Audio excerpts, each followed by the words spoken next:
পনির তো অনেকেই অনেক রকমভাবে রান্না করে, বাট নিরামিষের দিনে পুরো পিওর ভেজ এই পনিরটা কিন্তু ট্রাই করতেই পারো। আমি আমার নিজের মতো করে রান্নাটা করেছি। নামটা কি দেয়া যায় আমি ঠিক জানি না, তোমরা সাজেস্ট করতে পারো এর নামটা কি হতে পারে। তো পনিরটাকে একটু ভালো করে লাল লাল করে ভেজে নিয়ে সেটাকে একটু গরম দুধের মধ্যে আমি সেটাকে ভিজিয়ে রেখেছি। আর তারপরে সেই পনির ভাজা তেলের ভিতর আমি একটু আদা কাঁচা লঙ্কা বাটা দিয়ে দিলাম। আর সেই আদা কাঁচা লঙ্কা বাটাটা একটু ভেজে নিয়ে তার ভিতরে আমি দিয়ে দিলাম কাজু আর পোস্ত বাটা। তো কাজু আর পোস্ত বাটাটা দিয়েও এবার ভালো করে একটু কষিয়ে নেব। আর তারপরে এতে দিয়ে দেবো লবণ আর সামান্য চিনি। তো এই পনিরটা একটু মিষ্টি মিষ্টিই হয় খেতে, তো চিনিটা তোমরা তোমাদের স্বাদ মতোই দিও। আর তারপরে এটাকে ভালো করে কষিয়ে নিয়ে তার মধ্যে আমি একটু জিরের গুঁড়ো দিয়ে দিচ্ছি।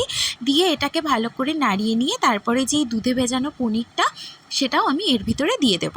আর দুধে ভেজানো যে পনিরটা সেটা এর ভিতর দিয়ে ভালো করে সেটাকে একটু ফুটিয়ে নেব। আর তারপরে আমি এখানটায় না একটু রং আসানোর জন্য একটু চিলি ফ্লেক্স অ্যাড করেছিলাম, একটু ফ্লেভার আর কালারের জন্য। আর দিয়ে দিয়েছিলাম নামানোর আগে একটু গরম মশলা, যেটা আমার এখানে দেখানো হয়নি। তো রান্নাটা শেষ হওয়ার পরে পনিরটা দেখো কেমন সুন্দর লাগছে দেখতে।